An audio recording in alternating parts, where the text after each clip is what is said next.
அஸ்ஸலாமு அலைக்கும் வரஹ்மத்துல்லாஹி வபரகாத்துஹு.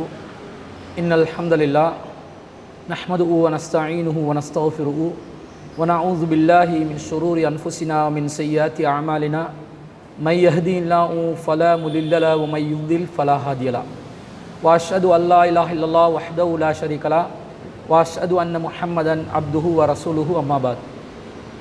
அன்பிற்குரிய சகோதரர்களே, சிடிஜேயின் உங்கள் கேள்வி நேரம் நிகழ்ச்சியூடாக இந்த வாரமும் உங்களை சந்திப்பதிலே நாம் மகிழ்ச்சி அடைகிறோம். அல்ஹம்துலில்லாஹ். இந்த நிகழ்ச்சியிலே நீங்கள் கேட்கக்கூடிய மார்க்க ரீதியான கேள்விகளுக்கு நாங்கள் பதிலளித்து வருகிறோம். அந்த வகையிலே இந்த வாரத்தில் ஒரு சில முக்கியமான கேள்விகளை நாம் தெரிவு செய்திருக்கிறோம். ஒரு சகோதரர் என்ன கேட்கிறாரண்டா, இலங்கைக்கு பிறகு அரபு நாடுகளுக்கு பிறை தென்படும், அப்படி இருக்கையில் நாம் ஃபஜ்ர் தொழுகையை அவர்களை விட முன்னதாகவே தொழுகிறோம். ஆனால் அவர்கள் எமக்கு முன்னதாக பெருநாள் தொழுகையை மட்டும் தொழுகின்றனர். அதை பார்த்து நாம் பெருநாள் தொழுகையை ஏன் பிற்படுத்தி அடுத்த நாள் தொழ வேண்டும்?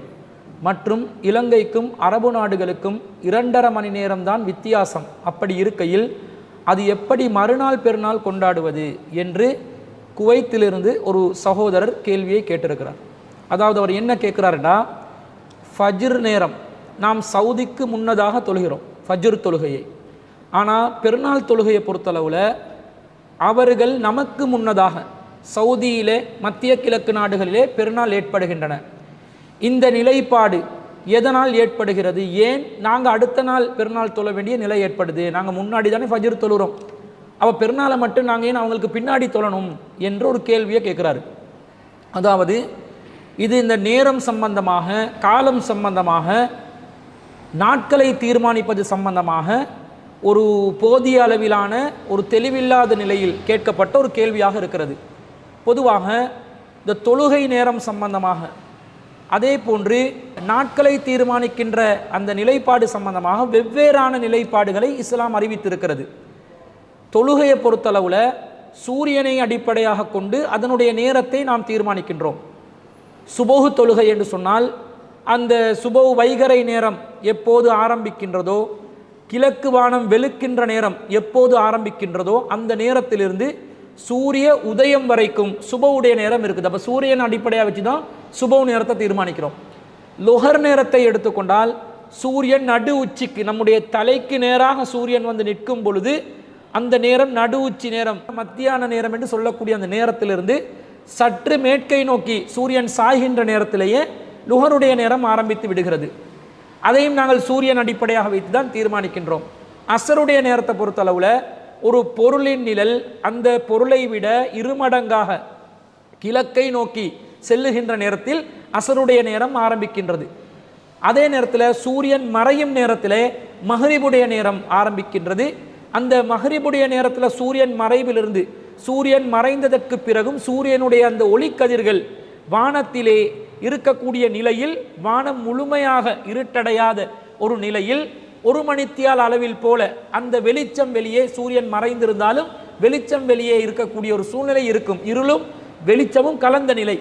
இந்த நேரத்தில் மஹ்ரிபுடைய நேரம் முடிவடைந்த பிறகு முழு இரவாக வருகிறது. எனவே அந்த முழு இரவிலிருந்து நடுநிசி வரைக்கும் இஷாவுடைய நேரம் இருக்குது என்று சூரியனை அடிப்படையாக வைத்து நாங்கள் தொழுகை நேரத்தை தீர்மானிக்கின்றோம். ஆனால் நாட்கள் என்பது எதை வைத்து நாங்கள் தீர்மானிக்கின்றோம்? சந்திரனை அடிப்படையாக வைத்து தீர்மானிக்கின்றோம். நாட்களை நாங்கள் சந்திரனை அடிப்படையாக வைத்து தீர்மானிக்க வேண்டும் என்பது இஸ்லாத்தினுடைய ஒரு அடிப்படையாக இருக்கிறது. நபிகள் நாயகம் ஸல்லல்லாஹு அலைஹி வஸல்லம் அவர்கள் நமக்கு தெளிவாக என்ன கட்டளையிடுறாங்க? சூமு லிருயதிஹி, நீங்கள் அதை பார்த்து நோன்பை நோற்றுக்கொள்ளுங்கள். வ அஃப்திரு லிருயதிஹி, அதை பார்த்து நோன்பை நீங்கள் விட்டு விடுங்கள்.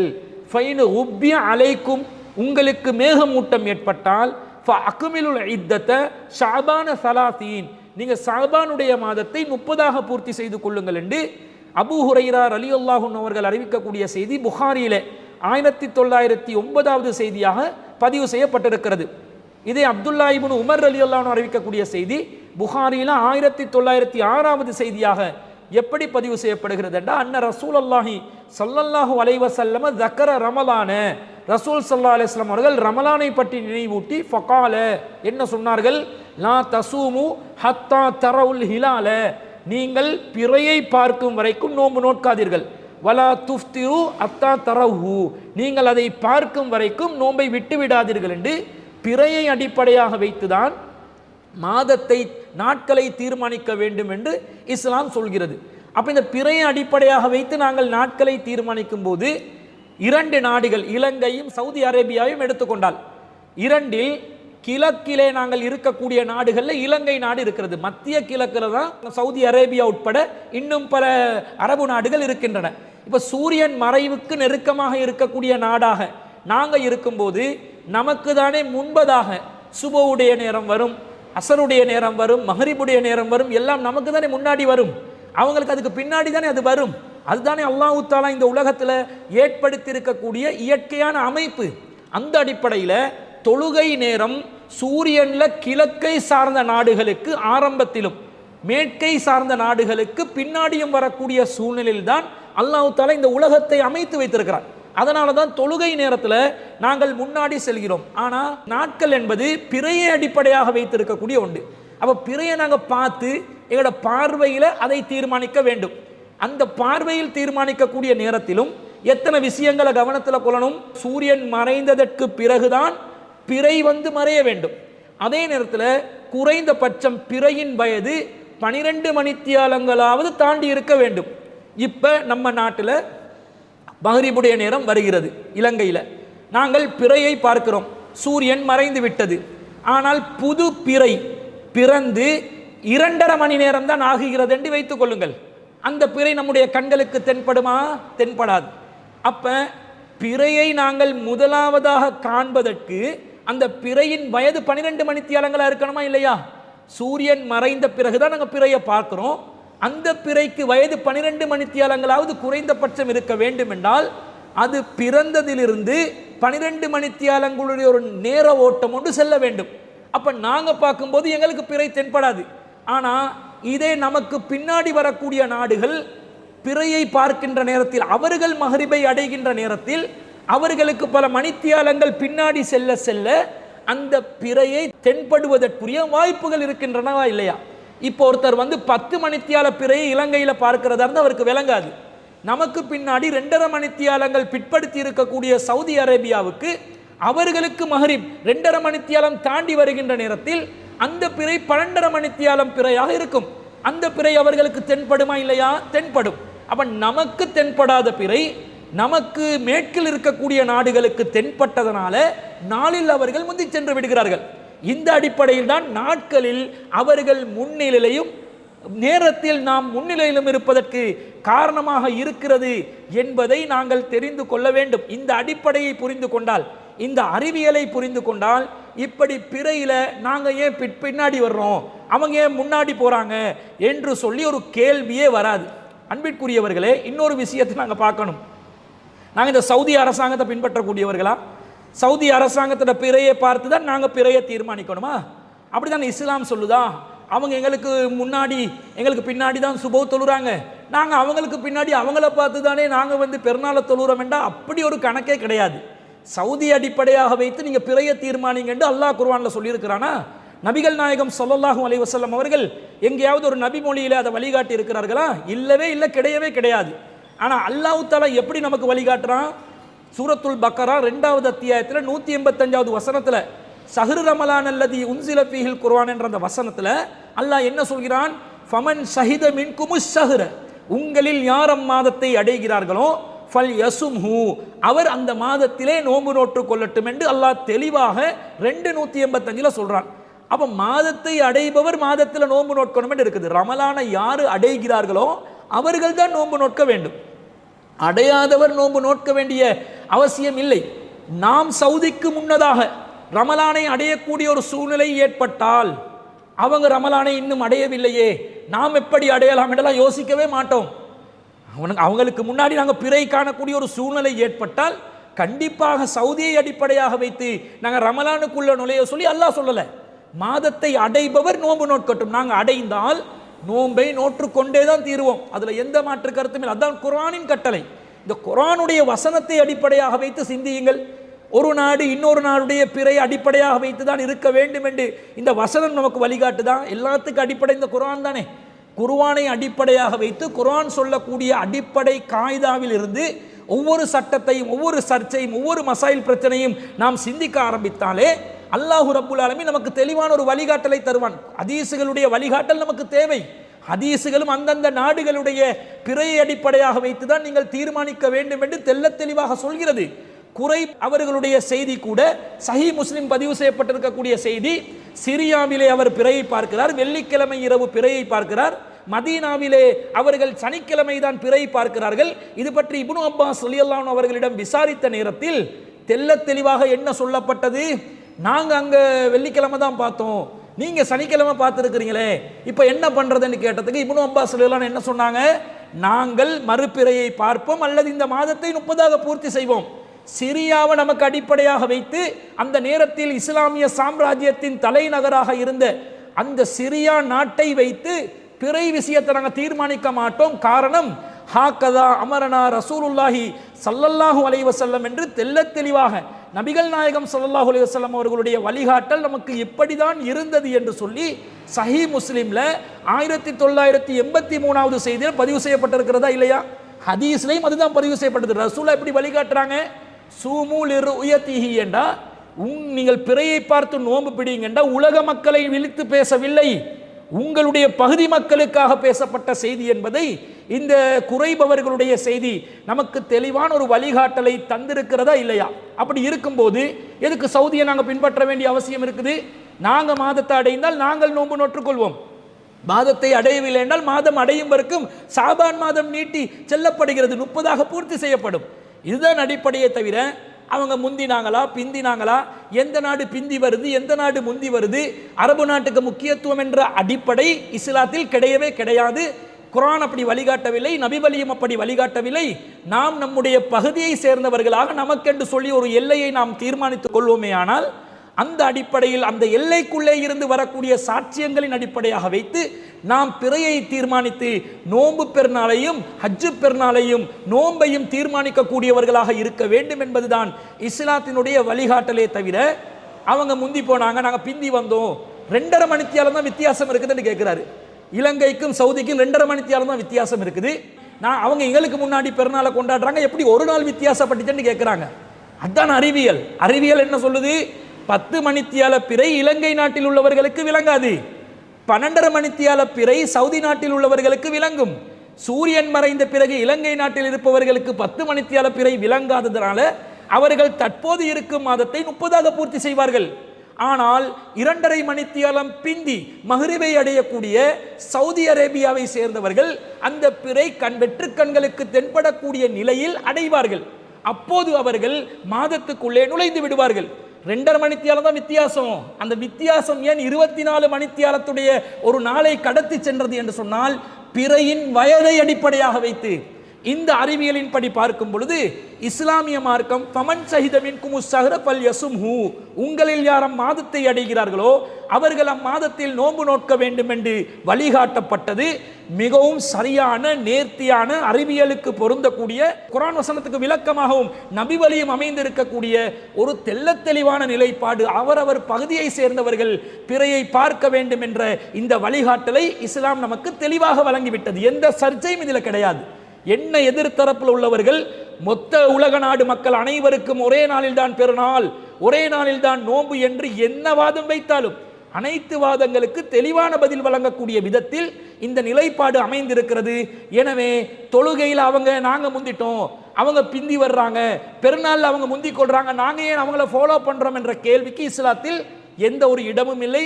மார்க் அடிப்படையிலும் அறிவியல் அடிப்படையிலும் இந்த உலகத்தில் நடைமுறையின் அடிப்படையிலும் அது ஒரு தவறான வாதம் என்பதை அந்த சகோதரர் புரிந்து கொள்ள வேண்டும். குர்ஆன் சுன்னாவிலிருந்து நாம் வழங்கி இருக்கக்கூடிய இந்த விளக்கத்தை நீங்கள் சிந்தித்து பாருங்கள். நாம் நடைமுறைப்படுத்தக்கூடிய தத்தமது பகுதியினர் அந்த பிறை அடிப்படையாக வைத்து நோன்பையும் பெருநாளையும் தீர்மானிக்க வேண்டும் என்பது மிகவும் தெளிவான ஒரு நிலைப்பாடு என்பதை அந்த சகோதரர் அப்போது புரிந்து கொள்வார் இன்ஷா அல்லாஹ். அடுத்ததாக இதே பிறையை அடிப்படையாக கொண்ட இன்னொரு சகோதரர் கேள்வி கேட்கிறார். என்ன கேட்கிறாருன்னா, ஒரு மாதம் முடியும் போது 29ஆம் பிறையின் அந்தி நேரம் அடுத்த மாதத்திற்கான பிறையை தேட வேண்டும். அப்படி தென்படாவிட்டால் அந்த மாதம் 30 நாளாக பூர்த்தி செய்து அடுத்த மாதம் கணக்கிடப்படும்.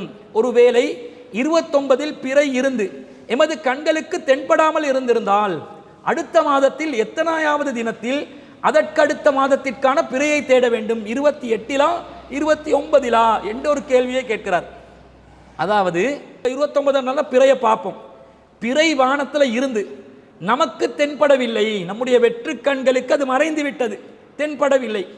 இப்ப இந்த மாதத்தை 30 பூர்த்தி செய்து முதலாம் பிறை தலைப்பிறை நமக்கு தென்படாத காரணத்தினால் இருக்கும் மாதத்தை 30 பூர்த்தி செய்து இரண்டாவது பிறையினால தான் நாங்கள் முதலாவது பிறையாக தீர்மானிப்போம். இரண்டாவது பிறையை முதலாவது பிறை என்று தீர்மானிப்போமே. அந்த மாதத்திலிருந்து கணக்கிட்டு வந்தா மீண்டும் 28ஆம் தேதி அந்த மாசத்துல, அதாவது வானத்தில் தலைப்பிறை ஒன்னாவது நாள் தலைப்பிறை இருந்து நமக்கு தென்படவில்லை தானே, அந்த மாதத்தை அந்த 1ஆம் தேதியை நாங்கள் 30 தானே பூர்த்தி செய்தோம். அப்புறம் இரண்டாவது பிறையை தான் நாங்கள் முதல் பிறை என்று முடிவெடுத்திருக்கிறோம். அப்படியே கண்டினியூ பண்ணும்போது 28வது பிறை நாள் நமக்கு தென்படாத அந்த பிறை நாளை சேர்த்தா 29 நாளா வருது. அப்ப அந்த நாள்ல தான் வானத்தில் நாங்கள் பிறையை பார்க்கணும், 28ஆம் நாள் தான் பார்க்கணும். ஆனா நாங்க மீண்டும் என்ன செய்வோம், 29வது நாள் தான் பார்ப்போம். அப்ப நாங்க 30வது நாள்ல பிறையை பார்க்கக்கூடிய நிலைமை வருது. இது சரியா? அந்த வானத்தில் நிஜத்தில் பிறை தென்பட்ட அடிப்படையில் பார்த்தால் 30வது நாள் நாங்கள் பிறையை பார்க்கிறதா வருது. ஆனா நமக்கு வானத்தில் இருந்த பிறை தென்படாத காரணத்தினால் நாங்க 28ஆம் தேதி பார்த்தாதான் சரியா 29வது தேதி பிறை பார்த்ததாக அர்த்தம் வரும். ஆனா நாங்க எப்ப பார்க்கிறோம், நமக்கு தென்பட்ட நாள்ல இருந்து 29ல போனா தென்படாத ஒரு நாளை சேர்த்து 30 ஆகுது. அப்ப 30ஆம் தேதி பிறையை பார்த்தா கணக்கெல்லாம் குழம்பி போகுது. இது சரியானு தான் கேட்கிறாரு. அதாவது முதல்ல ஒரு விஷயத்தை புரிஞ்சுக்கொள்ளணும். இப்ப நாங்க பிறையை பார்க்கிறோம். பிறை பார்ப்பதாக இருந்தால் நவீன கருவிகள், பூத கண்ணாடிகள் இதெல்லாத்தையும் வச்சு டெலஸ்கோப் வச்செல்லாம் பிறை பார்ப்பதில்லை. சூமு லிருயதிஹி, ரசூலா என்ன சொன்னாங்க, உங்களுடைய வெற்று கண்களால் உங்களுடைய பார்வை, கண் பார்வையை அடிப்படையாக வைத்து பிறையை பாருங்கள் என்று தான் சொன்னாங்க. அப்ப பிறையை நாங்கள் பார்க்கிறோம். துல்லியமான பிறையாக இருந்தால் அது நமக்கு விளங்காத ஒரு சூழ்நிலை ஏற்படலாம். வானத்தில் இருக்கக்கூடிய ஒரு வால்மேகம் கூட சில நேரம் நாங்கள் பிறை என்று தீர்மானிப்பதற்கும் வாய்ப்பு இருக்கிறது. உண்மையாக இருக்கக்கூடிய தலைப்பிறை கூட அதனுடைய அந்த தலைப்பிறையில் இருக்கக்கூடிய அந்த கணம் ரொம்ப குறைவாக இருக்கும் காரணத்தினால் அது ஒரு வால்மேகம் என்று கூட நாங்கள் நினைத்து விடலாம். இப்படி தலைப்பிறை விஷயத்தில் பார்வையுடன் சம்பந்தப்படுத்தி தொடர்பு படுத்தி இஸ்லாம் வைத்திருப்பதனால் அதை பார்க்கக்கூடியவர்களுடைய நிலையில் பிறையில வித்தியாசங்கள் வரலாம். அப்ப நாங்க என்ன செய்வோம், தலைப்பிறை என்று ஒன்று இருந்தும் நாங்கள் ஒரு வால்மேகம் என்று நினைத்து மாதத்தை 30ஆக பூர்த்தி செய்யக்கூடிய சூழ்நிலைகள் ஏற்படலாம். ஆனால் உண்மையிலே பிறை பிறந்து விட்டது, நம்முடைய பார்வையில் பிறக்கவில்லை என்று நாம் இருக்கும் மாதத்தை நீட்டிவிட்டோம். அப்ப இரண்டாவது பிறை உண்மையிலே எது இரண்டாவது பிறையோ அதைத்தான் நாங்கள் முதல் பிறையாக அறிவிப்போம். இப்ப அந்த நாள் கணக்கில் குழப்பம் ஏற்படும். அப்ப 28ஆம் தேதி நாங்கள் பிறை பார்த்தால்தான் நிஜத்தில் வானத்தில் இருக்கக்கூடிய 29வது நாள் பிறையில் நாங்கள் பிறை பார்த்ததாக ஆகும். ஆனா 28ஆம் தேதி பிறை பார்ப்பதற்கு இஸ்லாத்தில் அனுமதி இருக்குதா? இல்லவே இல்லை. ஏனென்றால் நபி ஸல்லல்லாஹு அலைஹி சொல்றாங்க, அப்துல்லா இப்னு உமர் ரலியல்லாஹு அன்ஹு அறிவிக்கக்கூடிய ஒரு செய்தி சஹீஹ் புகாரியிலே 1907வது செய்தியாக பதிவு செய்யப்படுகிறது. ரசூலுல்லாஹ் என்ன சொல்றாங்க, அன்ன ரசூலுல்லாஹி ஸல்லல்லாஹு அலைஹி வஸல்லம் கால, ரசூல் ஸல்லல்லாஹு அலைஹி வஸல்லம் அவர்கள் சொன்னார்கள், அஷ்ஷஹ்ரு திஸ்உன் வ இஸ்ரூன லைலத்தன், ஒரு மாதம் என்பது 29 இரவுகளாகும், 29 நாட்களாகும். ஃபலா தசூமு ஹத்தா தரஹு, நீங்கள் அதை பார்க்கும் வரைக்கும் நோன்பு பிடிக்காதீர்கள். ஃபைனுஹும் அலைக்கும், உங்கள் மீது மேகமூட்டம் ஏற்பட்டால் ஃபஅக்மிலுல் இத்தத ஸலாஸீன், நீங்கள் இத்தத்தை கணக்கை 30ஆக பூர்த்தி செய்து கொள்ளுங்கள் என்று ரசூல் ஸல்லல்லாஹு அலைஹி வஸல்லம் சொல்றாங்க. இந்த செய்தியில என்ன வருது, மாதம் என்பது 29 என்று ரசூலா சொல்லிட்டாங்க. அந்த 29ல தான் நீங்கள் பிறை பார்க்க வேண்டும் என்ற கருத்து இந்த செய்தியில் இருக்கிறது. 28இல் பிறை பார்க்க வேண்டும் என்ற செய்தி இந்த ஹதீஸுக்கு மாற்றமாக இருக்கிறது. மாசம் 29 என்று வந்த உடனே 29வது நாள் தான் பிறையை பார்ப்பதற்குரிய நாளாக அல்லாஹ்வின் தூதர் தீர்மானித்து விட்ட பிறகு நமக்கு சரியா தென்படலை, நாங்கள் பிறையை மிஸ் பண்ணிட்டோம் என்று சொல்லி நாம 28ஆம் தேதி போய் பிறையை தேடுவது இந்த நபி வழிக்கு மாற்றமாக இருக்கிறது. இப்படி இஸ்லாம் சொல்லவில்லை. அப்ப 28ஆம் தேதி யாராவது பிறை பார்க்கலாமா? பிறை பார்க்க முடியாது. அப்ப கணக்கின் அடிப்படையிலே உண்மையிலே நாங்க 28ஆம் நாள் என்று வைத்து இருப்பது 29 தானே. என்ற தலைப்பிறை தான் எங்களுக்கு விளங்காம போயிருச்சு. வானத்துல இருந்திருக்குது, நமக்கு விளங்காம போயிருச்சு.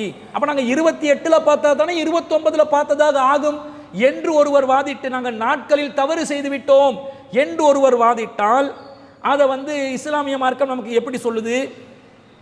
இந்த பிறை விஷயத்தில் நபிகள் நாயகம் ஸல்லல்லாஹு அலைஹி வஸல்லம் அவர்களுடைய காலத்துக்கு பிறகு நபி தோழர்கள் உம்ராவுக்கு போகிறாங்க. உம்ராவுக்கு போகிற நேரத்தில் கால சமயத்து அபுல் பஹ்தரி என்று சொல்லக்கூடியவர் சொல்கிறார், கால அஹ்லல்னா ரமலான, நாங்கள் ரமலான் மாதத்தின் பிறை பார்த்தோம். வ நஹ்னு பிதாத்தி கிர்கின், நாங்கள் பதன் நஹ்லா என்ற அந்த பகுதியில் ஓய்வெடுத்து கொண்டிருக்கக்கூடிய நேரத்தில் ரமலான் மாதத்தின் பிறை பார்ப்பதற்காக தயாராகிறோம்.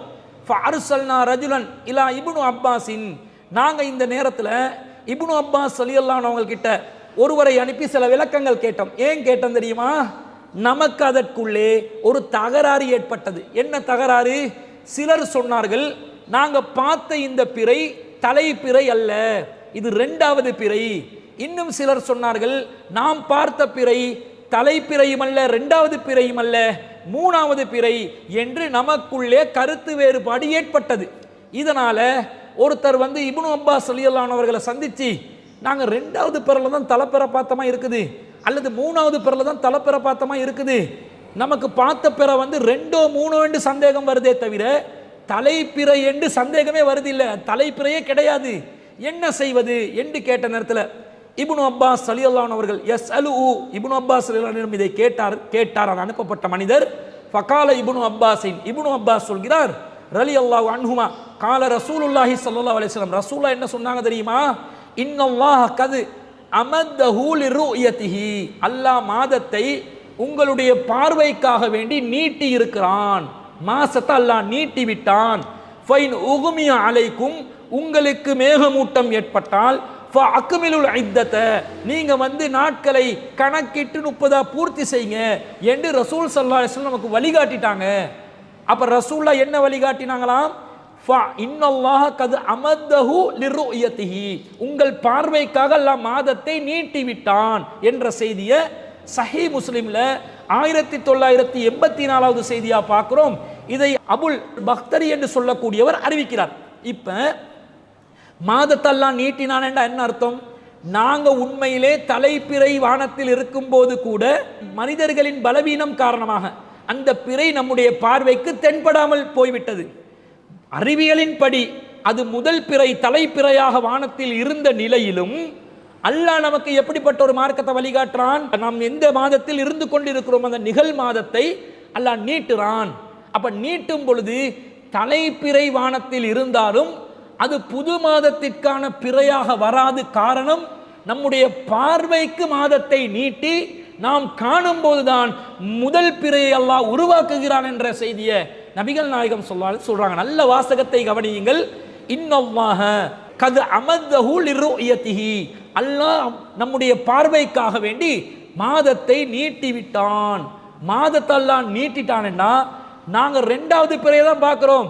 ஆனா அல்லாஹ்வின் பார்வையில் நாம் எதை பார்த்து முடிவெடுக்கிறோமோ அதுதான் 1வது பிறை தலைப்பிறை என்று இஸ்லாம் நமக்கு வஹீ மூலம் வழிகாட்டிய பிறகு தலைப்பிறையில் இது 2வது 3வது யார் சர்ச்சை செஞ்சாங்க? சஹாபாக்கள் 1வது பிறை என்று யாருமே சர்ச்சை செய்யல, 2 அல்லது 3 என்று தான் சர்ச்சை செஞ்சாங்க. அதுக்கு கூட ரசூலுல்லாஹ்வுடைய விளக்கம் எப்படி வருது, நபிகளாருடைய வழிகாட்டல் எப்படி வருதுன்னா, அது முதல் பிறையாகத்தான் நீங்கள் எடுக்க வேண்டும். நீங்கள் பார்த்த 2வது பிறை என்று நீங்கள் முடிவெடுத்தாலும் அல்லாஹு ரப்புல் ஆலமீன் கடந்த மாதத்தை நீட்டிவிட்டு நீங்கள் காணக்கூடிய அந்த 2வது பிறை தான் உங்களுடைய பார்வையிலே 1வது பிறை என்று நீங்கள் தீர்மானித்து அப்படியே போகணும். அப்ப நாங்க உலகத்தில் இருக்கிற அறிவியலுக்கு முரண்பாடாக பிறை கணிப்பதில் நாங்கள் ஒரு தவறு செய்து விடுகிறோம் என்ற சர்ச்சை வரலாம்.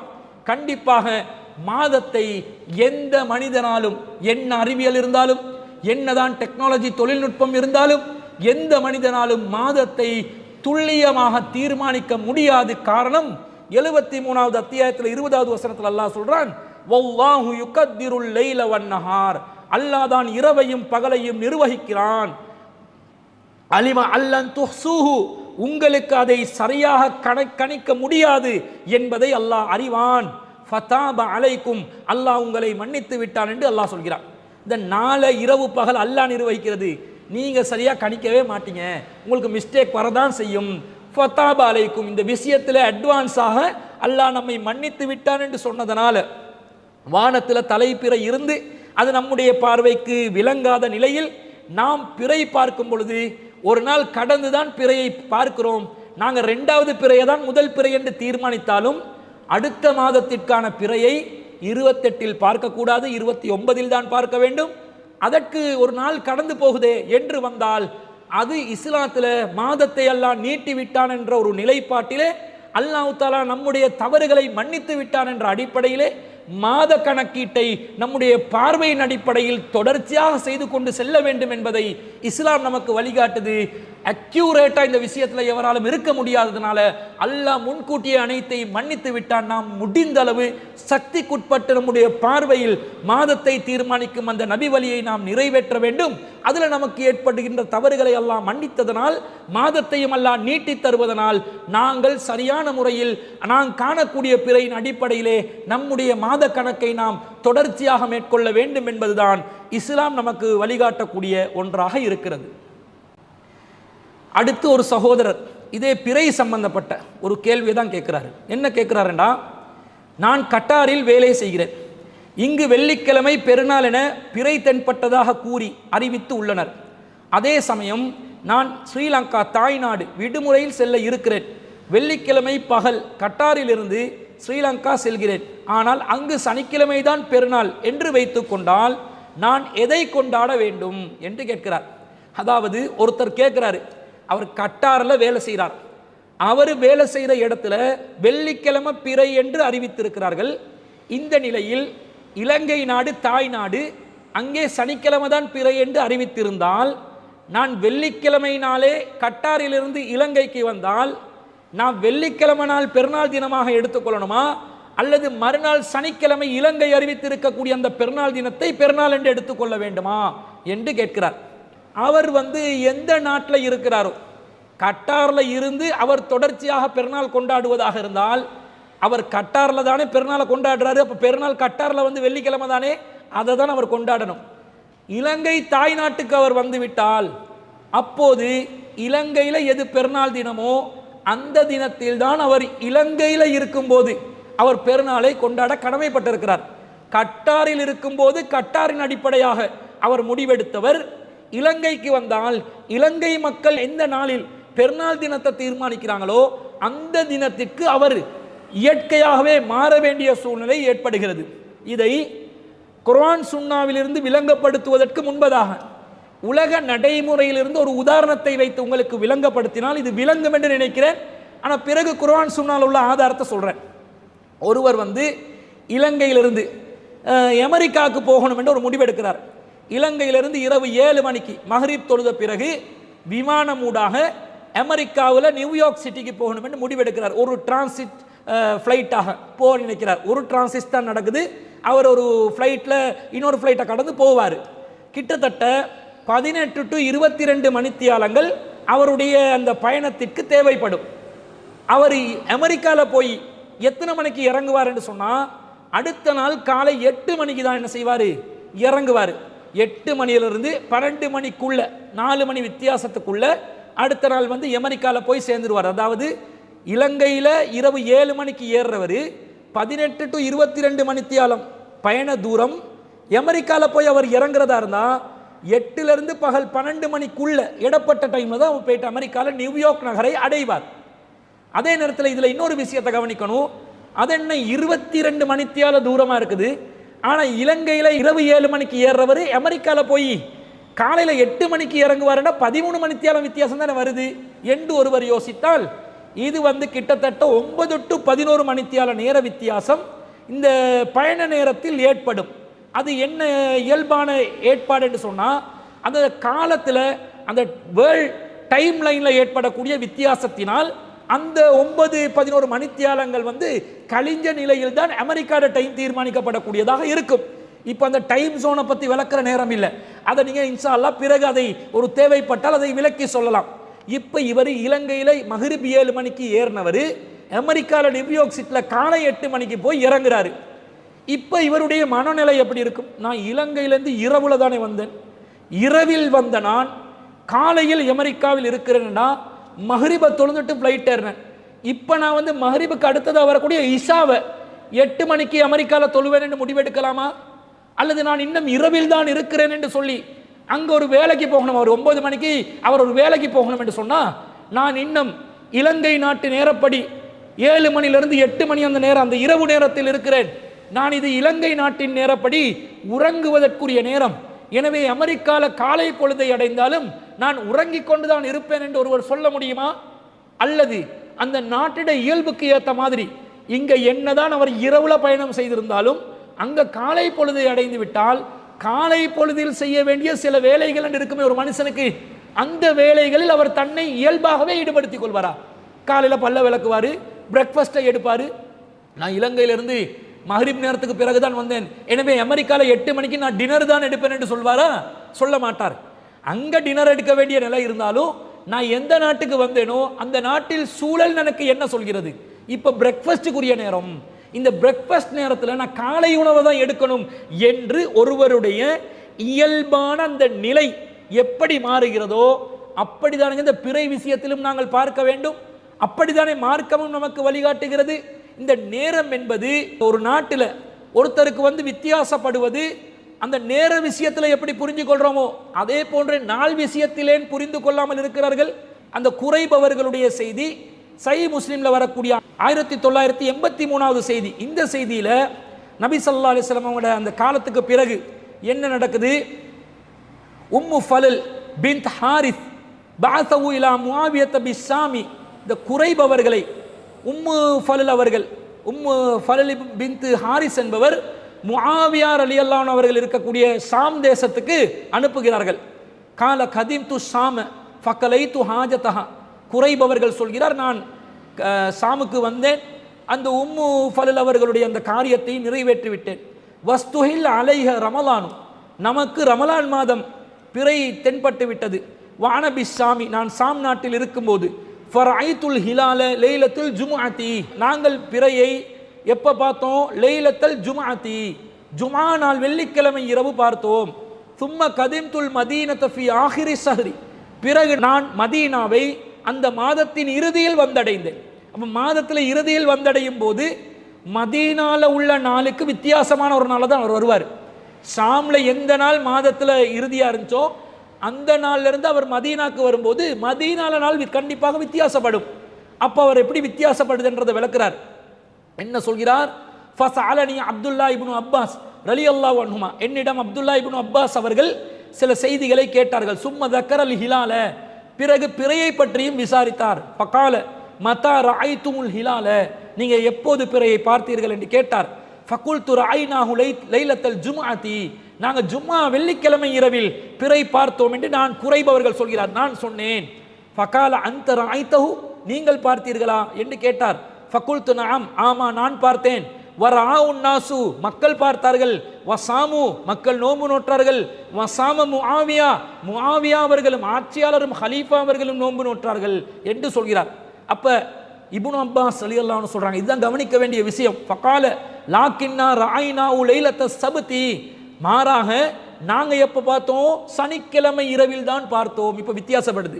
அவர் இந்த சகோதரர் குறித்த சகோதரர் கட்டார்ல வெள்ளிக்கிழமை, இலங்கையில சனிக்கிழமை என்று சொன்னாரு. இந்த ஹதீஸ்ல வருது ஷாம்ல வெள்ளிக்கிழமை, மதீனால சனிக்கிழமை என்று வருது. அப்ப இப்னு அப்பாஸ் அவர்கள் சொல்கிறார், லாக்கின்னா ரஅய்னாஹு லைலத்த சப்தி, மாறாக நாங்கள் சனிக்கிழமை இரவில் தான் பிறையை பார்த்தோம். ஃபலா நஸாலு நஸூமு, நாங்கள் நோன்பு பிடிப்பதை நிறுத்த மாட்டோம். ஹத்தா நுக்மில ஸலாஸீன, 1 மாதத்தை 30ஆக பூர்த்தி செய்யும் வரை. அவு நராஹு, அல்லது நாங்கள் தலைப்பிறை பார்க்கும் வரை என்று சொல்கிறார்.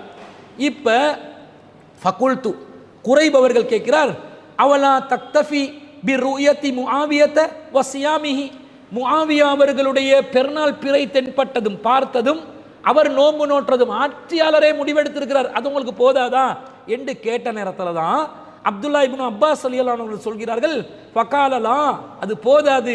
ஹாக்கதா அமரனா ரசூலுல்லாஹி ஸல்லல்லாஹு அலைஹி வஸல்லம், இப்படித்தான் நமக்கு அல்லாஹ்வின் தூதர் ஸல்லல்லாஹு அலைஹி வஸல்லம் அவங்க கட்டளையிட்டாங்க. என்ன வழிகாட்டினாங்க?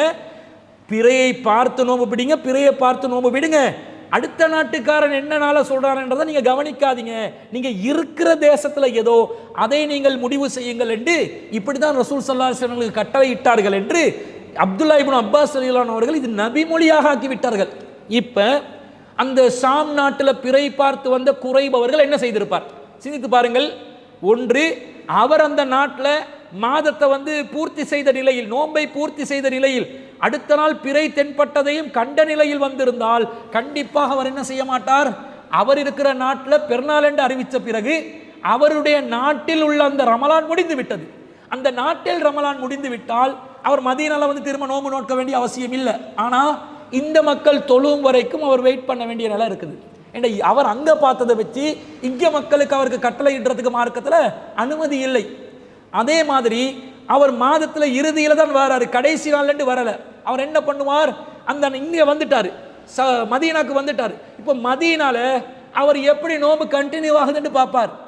குறைந்தபட்சம் 30 நாட்கள் வரைக்கும் கூட அவருடைய நோம்பை நீட்டலாம். 30 நாளை தாண்டி அவருக்கு மதீனாவாசிகள் இன்னும் அவங்க ஒரு நாள் வித்தியாசம் தான் வருது.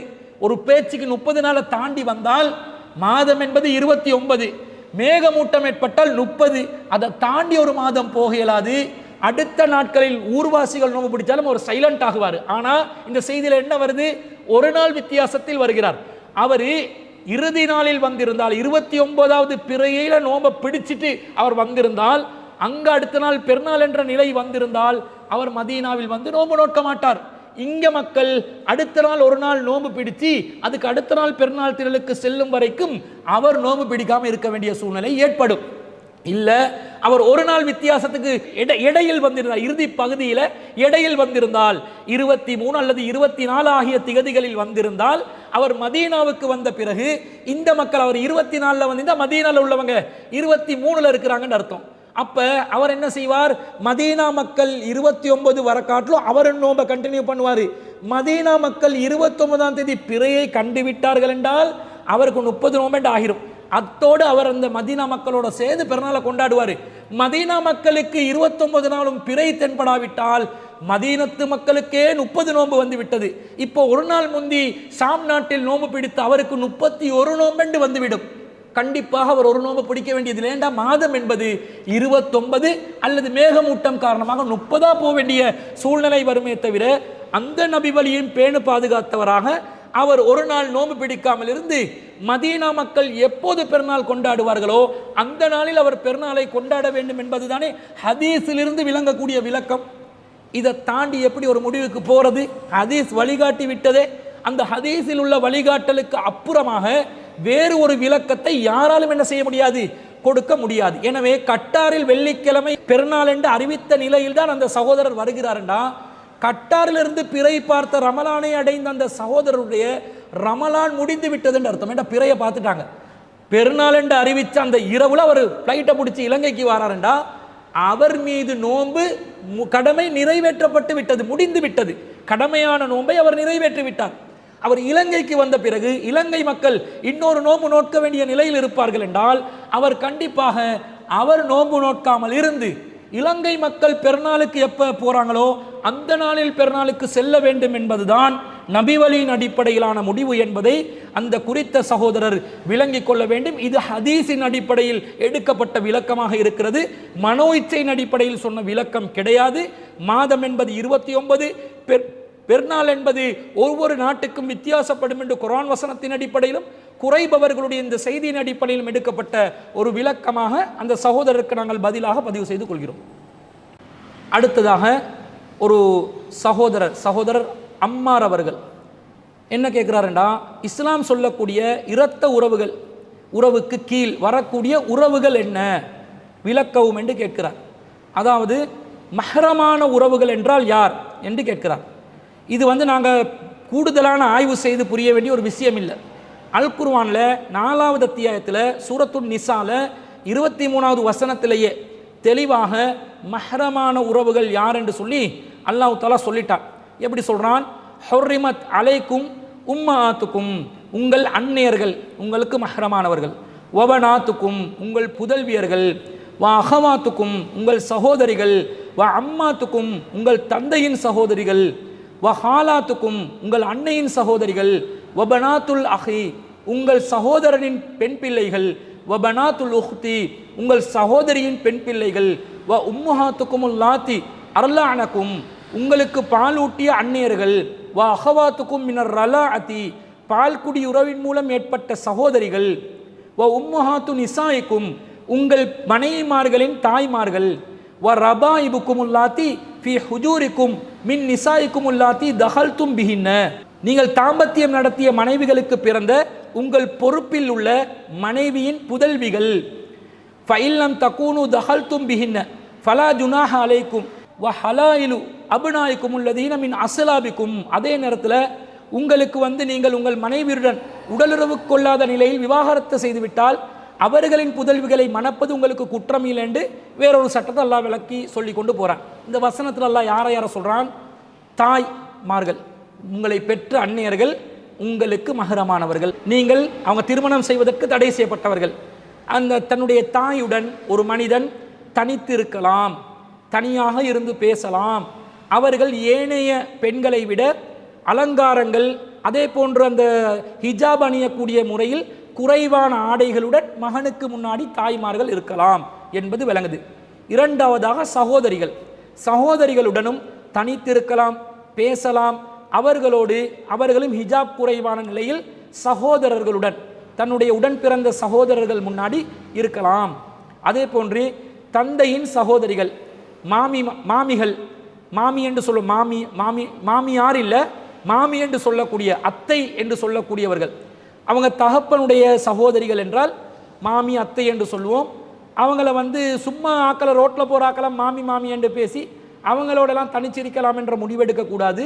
இது தெளிவாக தந்தையின் சகோதரிகளாக இருக்கக்கூடிய மாமிகள் முன்னாடி என்ன செய்யலாம்? தாராளமாக தனித்திருக்கலாம், பேசலாம், ஹிஜாப் குறைவான நிலையில் இருக்கலாம். அந்த பெண்கள் ஹிஜாப் குறைவான நிலையில் நாங்களும் தனித்திருக்கலாம் என்று இருக்குது.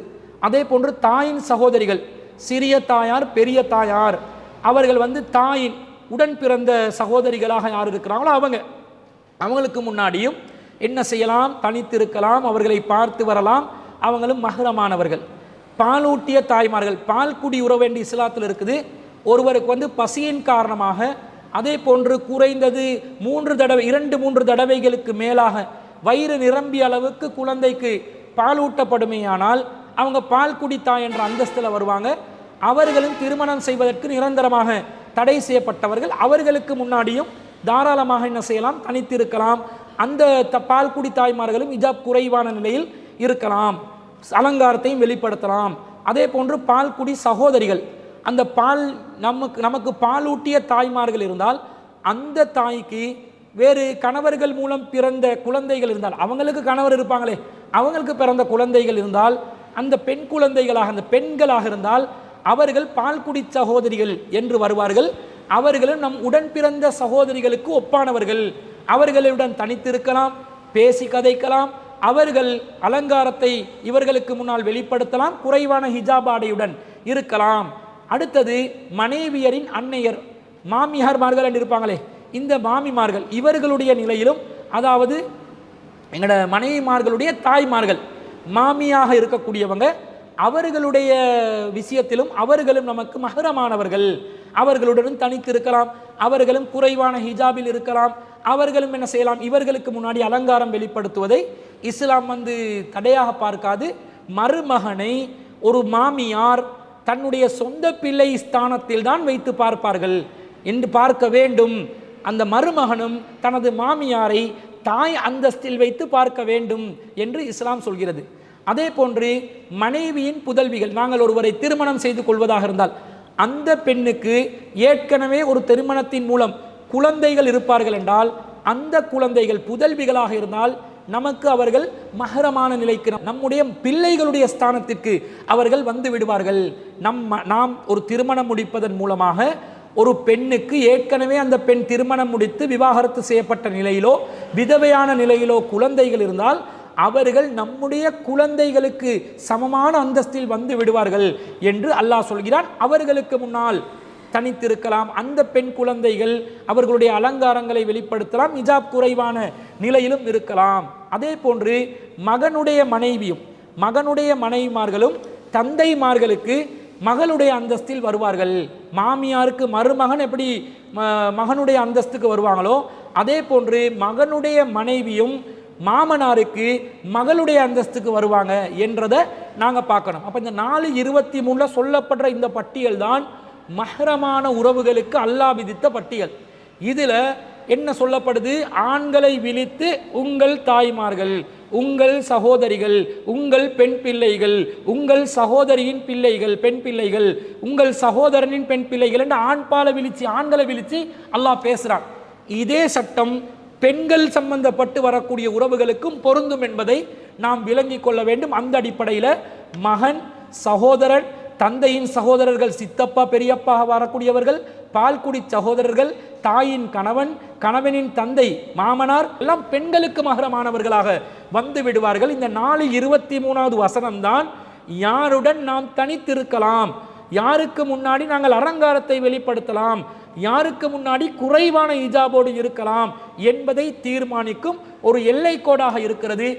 இதை அடிப்படையாக வைத்து மஹ்ரமான உறவுகள் யார், ஹஜ்னபியான உறவுகள் யார், திருமணம் செய்வதற்கு தடை செய்யப்பட்டவர்கள் யார், திருமணம் செய்வதற்கு அனுமதிக்கப்பட்டவர்கள் யார் என்பதை நாங்கள் முடிவெடுத்துக் கொள்ள வேண்டும். அதுதான் அந்த கேள்வி கேட்ட சகோதரருக்கு பதிலாக நாங்கள் பதிவு செய்து கொள்கிறோம். இன்னொரு சகோதரர் என்ன கேள்வி கேட்கிறாருன்னா, நோன்பு நோக்குகின்ற நேரம் முடிந்து அதான் சொல்லிவிட்டது, இப்போது நான் நோன்பு நோட்கலாமா, மற்றும் எதுவும் சாப்பிடாமல் நோன்பு நோட்டு இருக்கின்றேன், இந்த நேரத்தில் பசி ஏற்பட்டால் நான் சாப்பிட இயலுமா என்று கேட்கிறார். அதாவது ஒருத்தர் ஃபஜ்ர் நேரத்துக்கு பிறகு, சுபஹுடைய அதான் சொன்ன பிறகு, ஃபஜ்ருடைய அதான் சொன்ன பிறகு அவர் விழிக்கிறார். விழிச்சிட்டு எதுவுமே சஹருக்கு சாப்பிடலை, எப்படி நான் நோன்பு நோட்கிறது, வேலைக்கு போகணும், ரொம்ப கஷ்டமாக இருக்கும், சிரமமாக இருக்கும் என்று சொல்லி கையில் கிடைக்கிற எதையாவது ஒன்றை சாப்பிட்டு தண்ணியை குடித்து நீயத்தை வச்சு கொண்டா என்னுடைய நோன்பு செல்லுபடியாகும் என்ற ஒரு பழக்கம் முஸ்லிம் சமூகத்தில் இருக்கிறது. இதுக்கு விடி சஹர் என்றும் சொல்வார்கள். இந்த விடி சஹர் செய்வது இஸ்லாத்தில் கூடும் என்ற மாதிரி நம்முடைய மூதாதையர்கள் சொல்லி கொடுத்துருக்கிறாங்க. இதுக்கு மார்க்கத்தில் அனுமதி இருக்குதா? தூக்கத்தின் காரணமாக ஃபஜ்ருக்குரிய நேரத்தில் எழும்ப முடியாமல் சஹர் செய்ய முடியாத நிலையில் ஃபஜ்ருக்கு பாங்கு சொன்ன பிறகு ஏதாவது சாப்பிட்டுட்டு நோம்ப கண்டினியூ பண்ணலாமா என்பது தான் அந்த கேள்வி. ஆனால் இஸ்லாம் இதை தெளிவாக தவறு என்று சொல்கிறது. அல் குர்ஆன்ல 2வது அத்தியாயத்தில் 187வது வசனத்தில் அல்லாஹ் சொல்கிறான், வக்குலு உண்ணுங்கள், வஷ்ரபு பருகுங்கள், ஹத்தா ததபையன லக்குமுல் ஹைத்துல் அபியது மினல் ஹைத்தில் அஸ்வதி மினல் ஃபஜ்ரி, நீங்கள் வைகரை என்ற அந்த வெள்ளை கயிறு இரவு என்று கருப்பு கயிறிலிருந்து தெளிவாகும் வரை உண்ணுங்கள், பருகுங்கள். சும்மா அதிமுஸ்யாம இலல்லைலி, பிறகு நோன்பு, இந்த நோன்பை நீங்கள் முழுமைப்படுத்த வேண்டும். எது வரைக்கும்? இலல்லைலி, இரவு வரைக்கும் முழுமைப்படுத்த வேண்டும். அல்லாஹ் தஆலா என்ன சொல்றான்? 287ல் நீங்கள் உண்ணுங்கள், பருகுங்கள், ஃபஜ்ருடைய நேரம் வரைக்கும், கிழக்கு வானம் வெளுக்கின்ற நேரம் வரைக்கும் நீங்கள் என்ன செய்யலாம்? உண்ணலாம், பருகலாம். அதற்கு பிறகு இரவு வரைக்கும், மக்ரிபுடைய நேரம் வரைக்கும் நீங்கள் நோன்பை தொடர்ச்சியாக கடைபிடிக்க வேண்டும் என்று அல்லாஹ் சொல்லிவிட்டான். அப்போ ஃபஜ்ருடைய நேரத்திலேருந்து நோன்பு இருக்கணும். எதையும் உண்ண முடியாது, எதையும் பருக முடியாது, மனைவியருடன் தாம்பத்தியத்தில் ஈடுபட முடியாது. அப்படி இருக்கும்போது ஒருத்தருக்கு சஹரு செய்ய முடியாமல் போச்சு, சுபஹ் நேரம் வந்துருச்சு, அதற்கு பிறகு அவர் உண்ணலாம் என்று நினைப்பது இந்த குர்ஆன் வசனத்துக்கு நேரடியாக மாற்றமாக இருக்கிறது என்பதை ஒருத்தர் புரிஞ்சு கொள்ளணும். அப்போ நாங்கள் சஹர் செய்ய முடியாத சூழ்நிலை வந்தால் என்ன செய்கிறது என்று கேட்டால் அதுக்கு ஒரு வழிமுறை இருக்குது. இரவுல நாங்கள் தூங்கும் பொழுதே சஹருக்கான எலும்பு கிடைத்தால் சஹர் செய்வோம். சஹர் செய்வது பரக்கத் நிறைந்த ஒரு காரியம். அப்படி சஹர் செய்ய முடியாத நிலையில் தூக்கம் மிகைத்து விட்டால் சுபகிலிருந்து நான் நோன்பு தான் என்ற மனசுல நீயத்தை வச்சு கொண்டு உறங்கினால் சரி. அரபு வாசகங்கள் எல்லாம் சொல்ல வேண்டியதில்லை. நவைத்து சௌமகதின் என்பதெல்லாம் ரசூல் ஸல்லல்லாஹு அலைஹி வஸல்லம் அவர்கள் சொல்லி தந்த துஆவே கிடையாது. ஆனால் மனசால நினைச்சு நான் சுபஹ் நேரத்தை தான் அடைவேன் என்று சொன்னால் சுபஹ்லிருந்து நாளைக்கு நோன்பு தான் என்று நினைத்து ஒருவர் படுத்து கொண்டாலே அவர் ஃபஜ்ருக்கு எழும்புறாரு, சஹர் செய்ய முடியலை, அப்படியே நோன்பு என்ன செய்யலாம்? கண்டினியூ பண்ணணும். இந்த சகோதரர் என்ன கேட்குறாரு? ஃபஜ்ருக்கு எழும்பிட்டு நான் சஹர் செய்யாதனால நோன்பு பிடிக்கிறேன், இப்போ சஹர் செய்யாமல் தானே நோன்பு பிடிச்சேன், இடையில பசி வருது சாப்பிடலாமே, நோன்புட அர்த்தம் என்ன?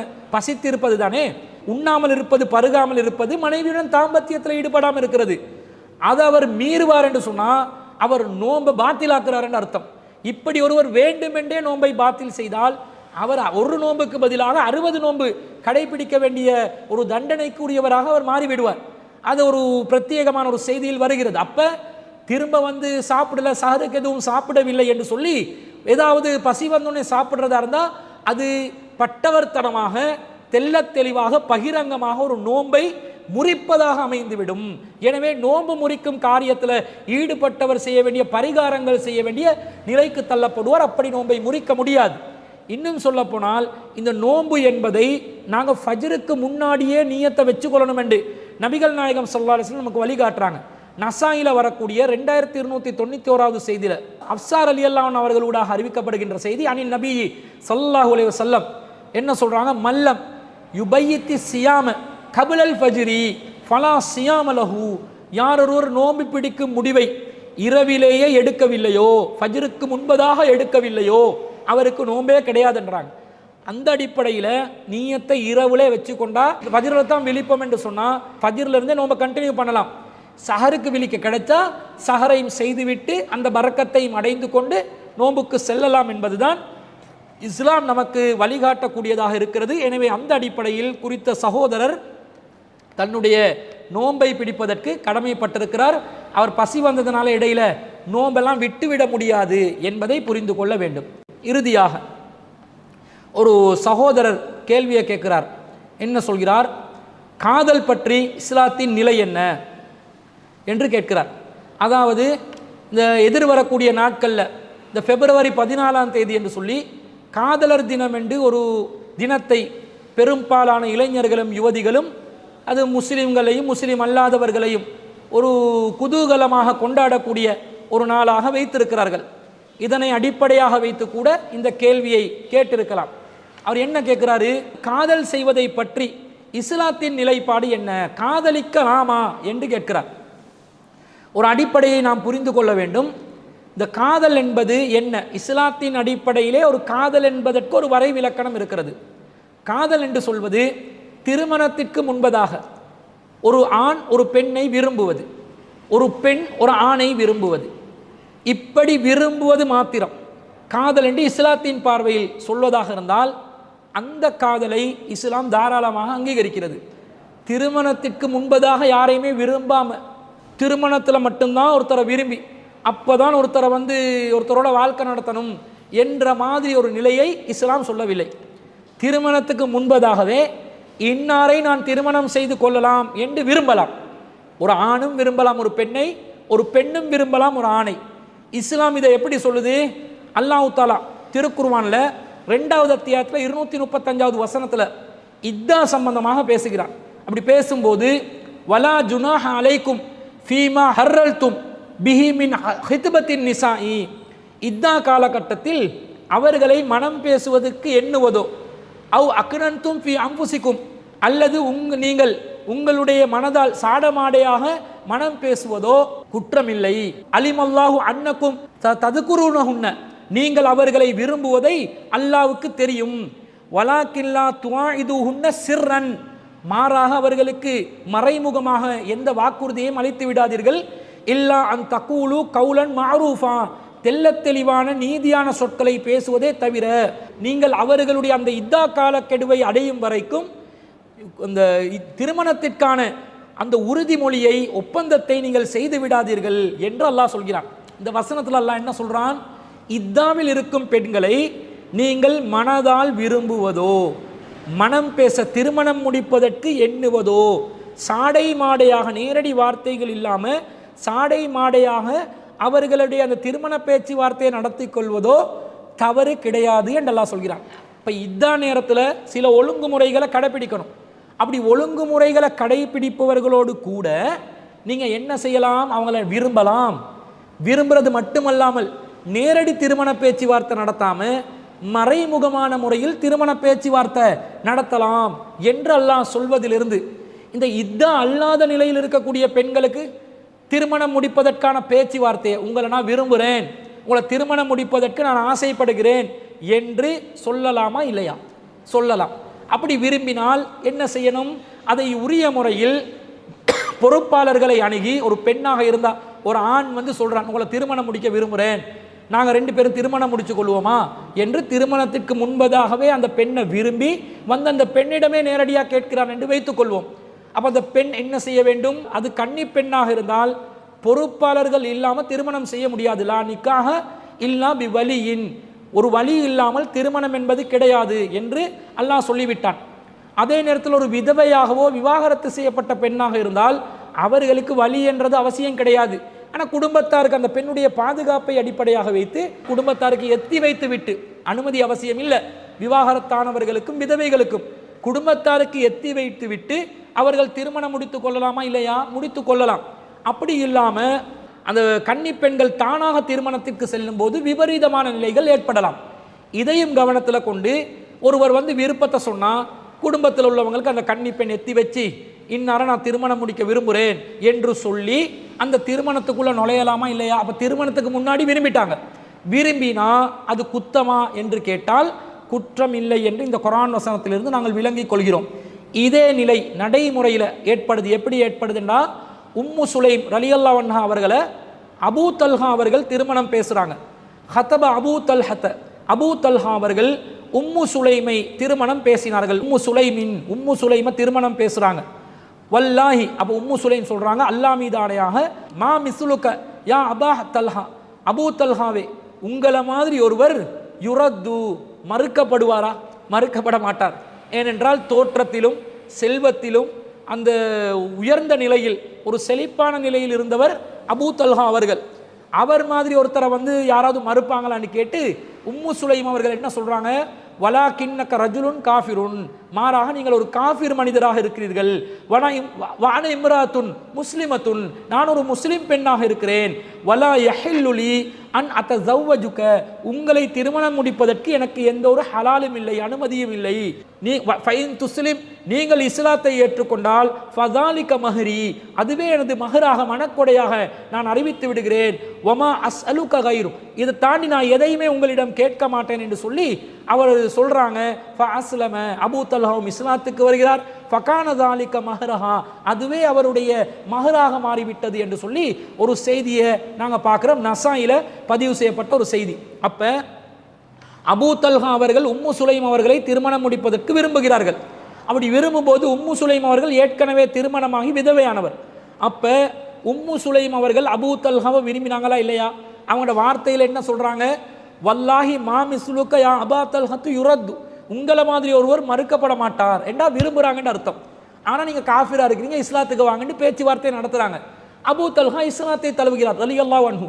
பிறகு இருவரும் திருமணத்தின் மூலம் இணைந்து கொள்கிறார்கள் என்பதை இந்த செய்தியிலிருந்து நாங்கள் பார்க்கிறோமா இல்லையா? இது மார்க்கத்துக்கு முரணான ஒரு காரியமாக இருந்தால் ரசூல் ஸல்லல்லாஹு அலைஹி வஸல்லம் அவர்களுக்கு வஹி அறிவிக்கப்பட்டு ரசூல் அதை கண்டித்திருப்பார்கள். உம்மு சுலைம் அபூ தல்ஹா என்ன பண்ணி கொண்டீங்க, நீங்கள் இப்படி பேச்சுவார்த்தை நடத்தி கொள்ளலாமா என்று சொல்லி கண்டனத்தை தெரிவித்திருப்பார்கள். அப்படி கண்டனம் தெரிவிக்கப்படவில்லை. எனவே திருமணத்திற்கு முன்பதாக ஒரு ஆண் ஒரு பெண்ணை விரும்புவதும் ஒரு பெண் ஒரு ஆணை விரும்புவதும் இஸ்லாம் தடுக்கவில்லை. ஆனால் அது முறையாக திருமணத்துக்குரியதாக ஆக்கிக் கொள்ளணுமே தவிர பீச்சில், பார்க்கில், ஹோட்டலில் தனிமையிலே தங்குவது, ஃபோன் மூலமாக தொடர்பு கொண்டு அந்தரங்கங்களை வெளிப்படுத்திக் கொள்வது, ஆபாசமான முனையில் பேசிக்கொள்வது, ஒரு பெண்ணுடன் தனித்திருப்பது போன்ற காரியங்கள் காதல் என்று சொன்னால் அந்த கன்றாவியை இஸ்லாம் ஒருபோதும் அங்கீகரிக்காது. நபிகள் நாயகம் ஸல்லல்லாஹு அலைஹி வஸல்லம் அவங்க சொல்றாங்க. எப்படி சொல்றாங்க? லா யஹ்லுவன்ன ரஜுலுன் பி இம்ராத்தின், ஒரு ஆண் ஒரு பெண்ணுடன் ஒருபோதும் தனித்திருக்க மாட்டார் என்று நபி ஸல்லல்லாஹு அலைஹி வஸல்லம் அவங்க சொல்ற செய்தியை நாங்கள் புகாரியில 3006வது செய்தியாக பார்க்கிறோம். அதே மாதிரி ரசூலுல்லாஹ் சொல்றாங்க, யால் லா யஹ்லுவன்ன ரஜுலுன் பி இம்ராத்தின் இல்லா மாதி மஹ்ரமின், ஒரு மஹ்ரமான உறவு உடனே தவிர ஒரு ஆண் ஒரு பெண்ணுடன் தனித்திருக்க மாட்டார் என்ற செய்தியை புகாரியில 5233வது செய்தியில் பார்க்குறோம். இப்போ தனிமை என்பது இல்லை. அப்போ தனியாக எங்கேயும் லவ் பண்ணுறோம், 2 பேர், நான் உங்களை விரும்புகிறேன், நீங்கள் என்ன விரும்புகிறீங்க, இஸ்லாம் அனுமதிச்சுக்குது, வாங்க லவ் பண்ணுவோம் என்று சொல்லி பீச்சுக்கு போய், பார்க்குக்கு போய், ஹோட்டலில் ரூம் புக் பண்ணி தனிமையில் இருந்தால் இவைகள் விபச்சாரத்தின் வாசல்களை திறப்பதாக வந்துவிடும். விபச்சாரத்தின் வாசலை இஸ்லாம் திறப்பதற்கு ஒருபோதும் அனுமதிக்காது. வலா தக்ரபு ஸினா, விபச்சாரத்திற்கு நெருங்காதீர்கள் என்று அல்லாஹ் தஆலா திருக்குர்ஆன்ல 17வது அத்தியாயத்தில் தெளிவாக தடை விதித்து விட்டார். அப்போ விபச்சாரத்துக்கு நெருங்கவே முடியாதுன்னா இந்த மாதிரி தனித்திருக்கும் காரியங்களில் ஈடுபட முடியாது. இது பிசிக்கலாக நாங்கள் உடம்பளவில் தனித்திருப்பதை மாத்திரம் குறிக்காது. வாட்ஸ்அப் மூலமாகவோ, ஃபேஸ்புக் மூலமாகவோ, மெசஞ்சர் மூலமாகவோ, ஏதோ ஒரு டிக்டாக் மூலமாகவோ, இன்ஸ்டாகிராம் மூலமாகவோ, சமூக வலைத்தளங்கள் மூலமாக ஒரு ஆணும் பெண்ணும் அவர்களுடைய அந்தரங்கங்களை, தனிமையை வெளிப்படுத்தக்கூடிய விதத்தில் பரிமாறிக்கொள்வதை இஸ்லாமிய மார்க்கம் இந்த ஹதீஸின் மூலம் தெளிவாக தடுத்து விட்டது. இப்படியும் காதல் செய்ய முடியாது.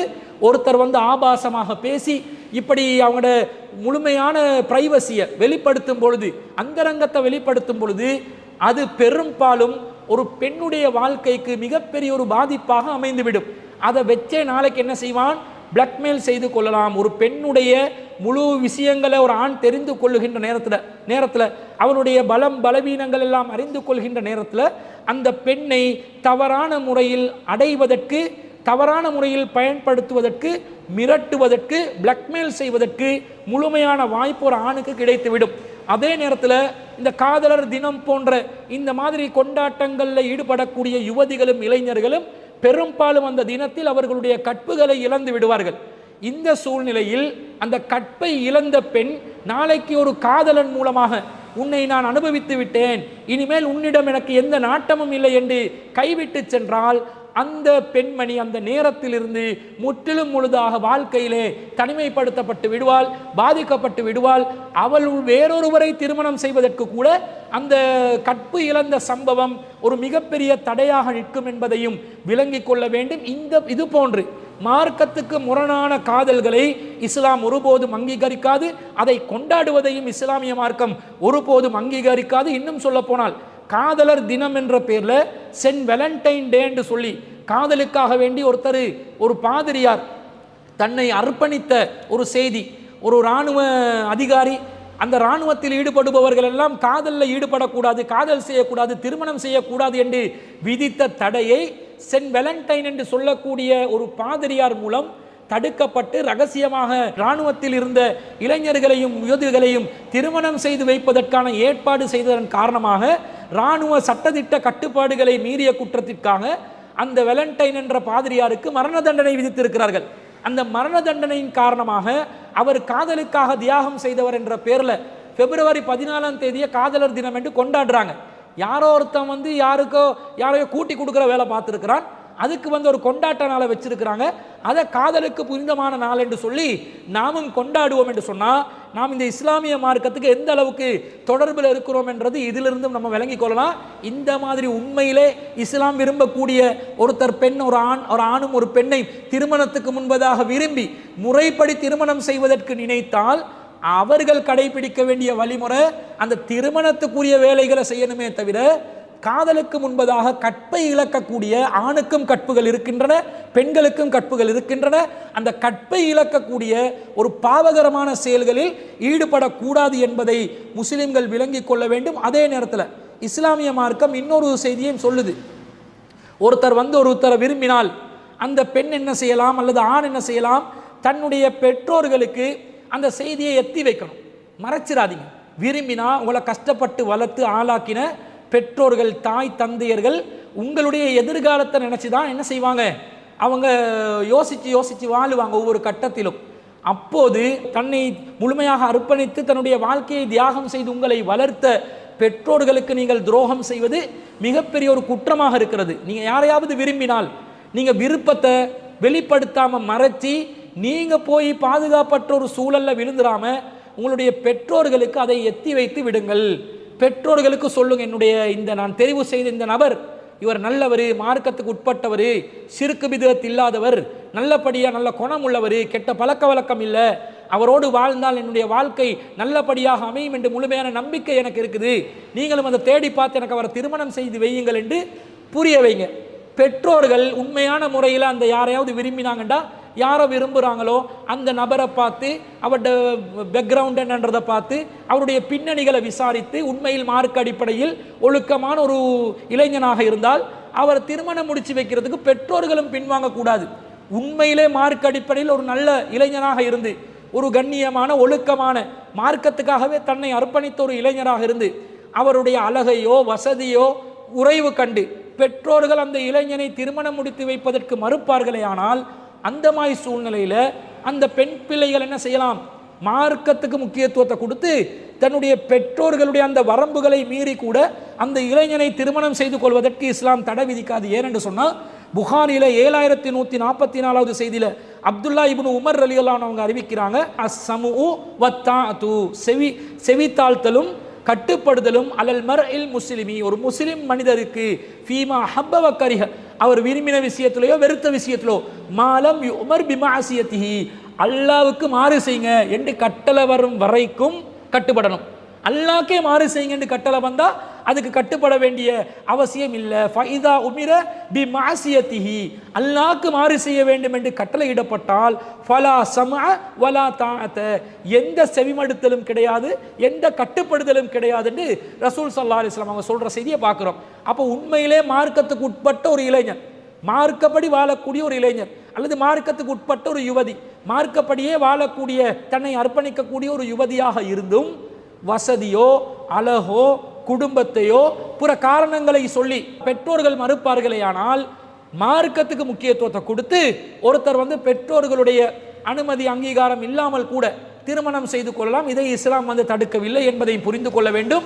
ஆனால் உங்களை வளர்த்து ஆளாக்கின அந்த பெற்றோர்களோட விருப்பம் இல்லாமல் நீங்கள் திருமணத்துக்கு நுழையும் போது அது காலாகாலத்துக்கும் உங்களுக்கு ஒரு மிகப்பெரிய ஒரு குறையாக மனசுக்குள்ளே இருந்து கொண்டே இருக்கும் என்பதனால பெற்றோர்களுக்கு புரிய வச்சு மார்க்கம்தான் எனக்கு முக்கியம், எனவே இவரை நான் திருமணம் செய்கிறதுக்கு நியாயமான காரணங்கள் இருக்குது என்று சொல்லி அவங்கள கன்வின்ஸ் பண்ணியே அந்த திருமணத்துக்குள்ளே நுழைவது தான் அந்த பிள்ளைகளுடைய வாழ்க்கைக்கு எதிர்காலத்துக்கு நல்லதாக அமையும் என்பதையும் கூறிக்கொண்டு, இஸ்லாம் சொல்லக்கூடிய காதல் மார்க்கத்தின் அடிப்படையிலே வரம்பு மீறாமல் ஒருவரை ஒருவர் விரும்பக்கூடிய திருமணத்துக்கான ஏற்பாடுகளுக்குரிய அந்த காதலாக இருக்கிறது.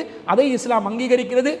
மாற்றமாக விபச்சாரத்தின் வாசல்களை திறக்கக்கூடிய, தனிமையை பேணக்கூடிய, தனிமையில் அந்தரங்கங்களை வெளிப்படுத்தக்கூடிய காதலாக இருந்தால் அந்த காதலை இஸ்லாம் ஒருபோதும் அனுமதிக்காது என்பதையும் கூறிக்கொண்டு, இந்த காதலர் தினம் கொண்டாட்டத்திற்கெல்லாம் இஸ்லாத்தில் எந்த விதத்திலும் அனுமதி கிடையாது என்பதையும் கூறிக்கொண்டு, இந்த வாரத்திற்கான சிடிஜேயின் உங்கள் கேள்வி நேர நிகழ்ச்சியை இத்துடன் நாங்கள் நிறைவு செய்து கொள்கிறோம்.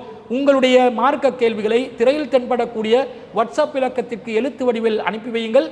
உங்களுடைய கேள்விகளுக்கு குர்ஆன் சுன்னா ஒளியிலிருந்து ஒவ்வொரு வாரமும் புதன்கிழமை தோறும் நாம் பதில் சொல்வதற்கு இன்ஷா அல்லாஹ் தயாராக இருக்கிறோம் என்பதையும் கூறிக்கொண்டு விடை பெறுகிறேன். வ ஆகிரு தஅவானா அனில் ஹம்துலில்லாஹி ரப்பில் ஆலமீன்.